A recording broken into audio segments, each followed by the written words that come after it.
안녕하세요. 김태현의 현명한 투자자 방송 시작하겠습니다.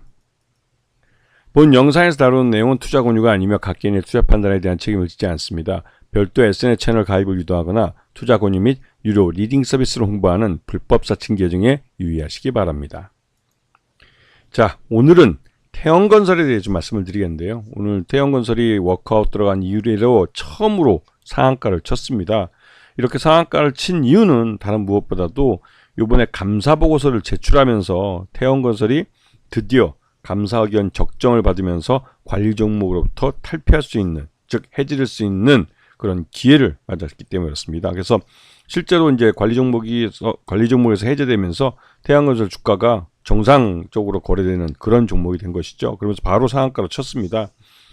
그래서 이제 이 태형건설이 자본 잠식으로 워크아웃에 들어간 그 1년 만에 태형건설이 이제 정상적으로 거래되는 종목이 된 것이죠.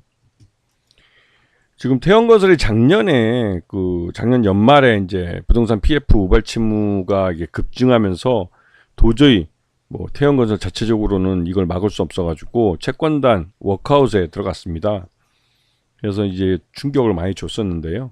이 관련해서 이제 채권단 이제 회의도 열고 채권자 협의회를 통해서 이런 그 채권을 정리하는 스케줄이 나오고 거기에 대해서 동의해주는 채권자들이 동의를 해주면서 이제 정식으로 이제 워크아웃이 들어가서 1년 동안 자구 노력을 시행하면서 이 채권 빚잔치를 벌인 것이죠.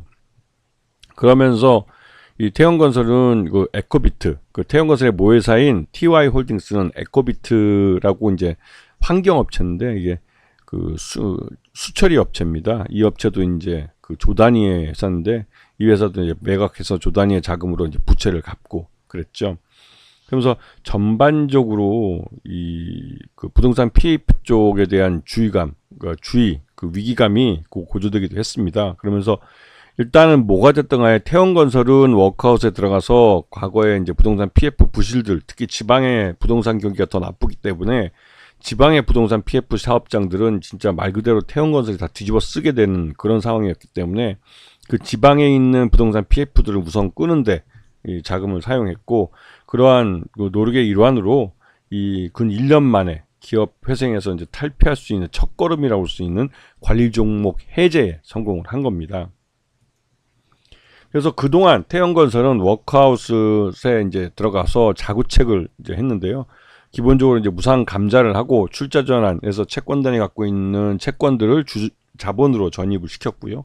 그리고 연구채를 발행해서 과거 부채를 끄는데 우선 사용을 했고, 그리고 보유 부동산과 자산들을 매각했습니다. 태형건설 본사 여의도에 있는 그 본사 빌딩도 팔고, 그다음에 에코비트라고 이 수처리에서 아주 알짜배기 회사인데 이것도 매각한 걸로 알려졌죠. 그래서 조단위의 돈이 들어올 예정이었지만 그 돈은 또 먼저 부채를 빌렸던 외국계 그 돈을 갚는 데 먼저 사용이 된 걸로 알려졌습니다. 하여튼 이 태형건설이 그 모회사인 TY홀딩스와 함께 보유하고 있는 자산이나 이런 것들 매각하면서 빚을 많이 줄였습니다. 그래서 그 나름대로 이제 그 이 자본 잠식에서 탈피하고 요번에 감사 보고서를 내는 데 있어서 감사 의견 적정을 받은 것이죠.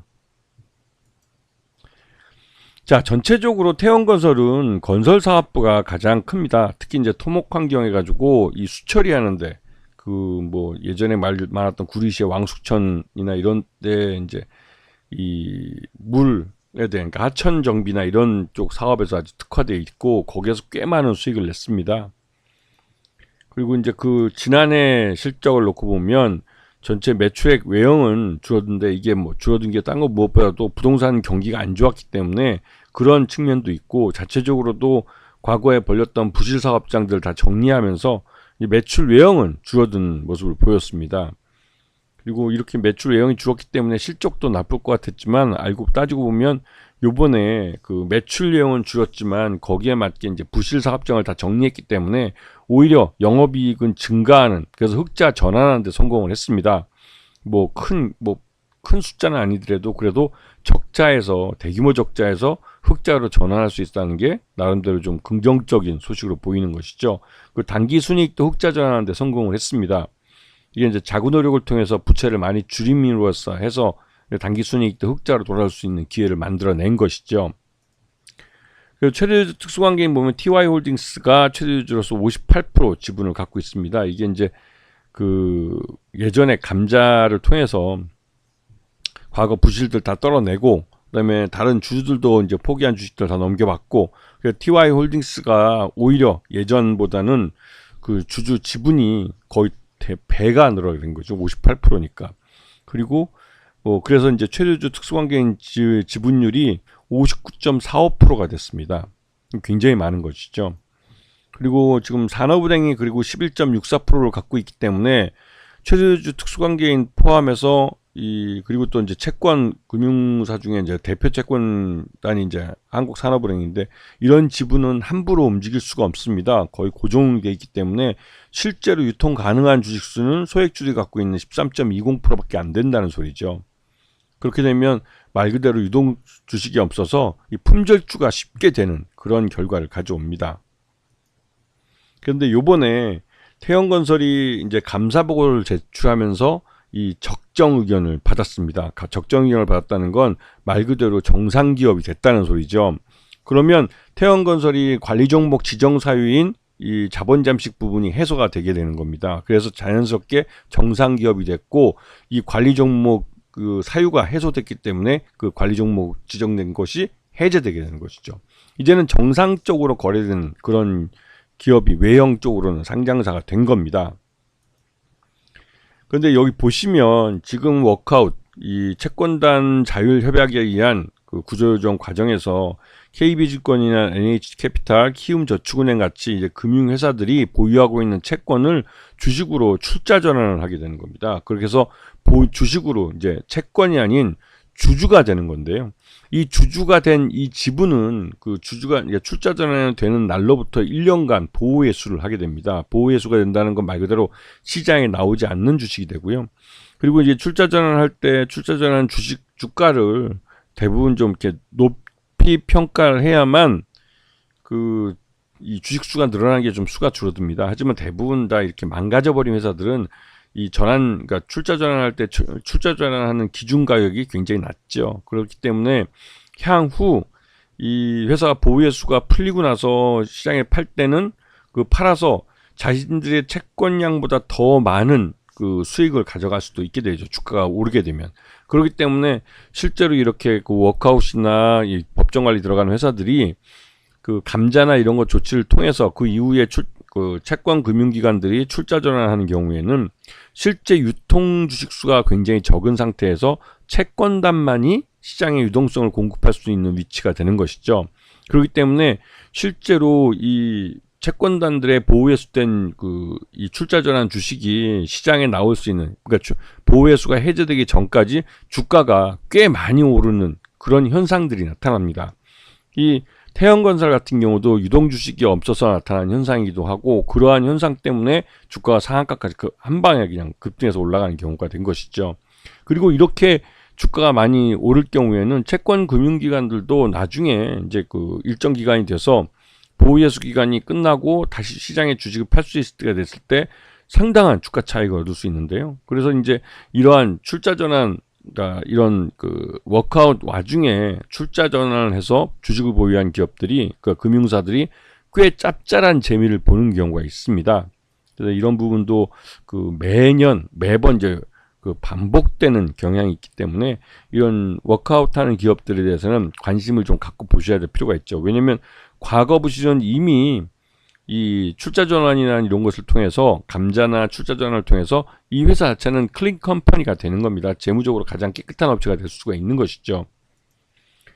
그래서 지금 태형건설을 보시게 되면 외국인과 기관 투자가들 중에 그동안 뭐 별 의미 없이 거래되다가 기관 투자 같은 경우 이제 처음으로 이제 18,000주 주식을 사들이면서, 아까 말씀드렸지만 실제 유통 가능 주식이 많지 않은 상황에서 이 정도 주식이 한 건에 매수 들어오면 주가가 급등할 수밖에 없는 것이죠. 물론 이날 거래량이 600만 주입니다. 600만 주에 18,000주는 그렇게 크게 의미가 없는 주식일 수도 있죠.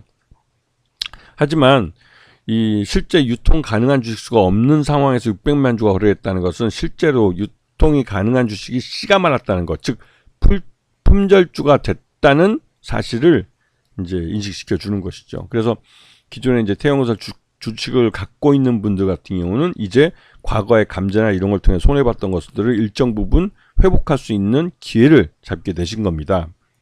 자, 그래서 태형건설 같은 경우도 이제 워크아웃 기간 동안 그러니까 감자를 통해서, 무상 감자를 통해서 주식 거래가 정지됐다가 최근 들어서 작년 연말에 11월 달부터 이제 이 거래가 재개됐는데요.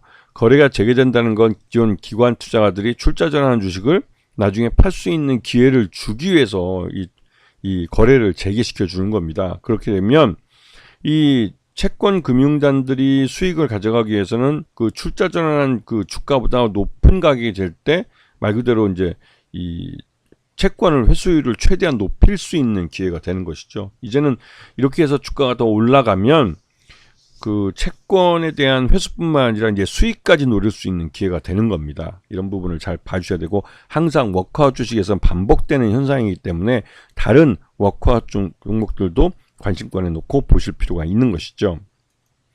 자, 두 번째는 태형건설 우선주 같은 경우 우선 자체가 원래 유동성이 없는 주식인데 이게 보통주를 따라서 움직이는 경향이 있습니다. 이것도 한번 잘 봐주시고, 그리고 모회사인 TY홀딩스 같은 경우는 태형건설 기업회생이 성공할 경우 지난 한 2년 3년 동안 주가가 굉장히 많이 하락을 했는데요.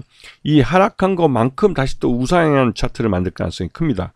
이런 것들을 잘 보시고 TY홀딩스도 관심을 갖고 보셔야 될 타이밍이 되신 것이죠. 아시겠죠? 자, 오늘 방송 여기서 마치겠습니다. 감사합니다.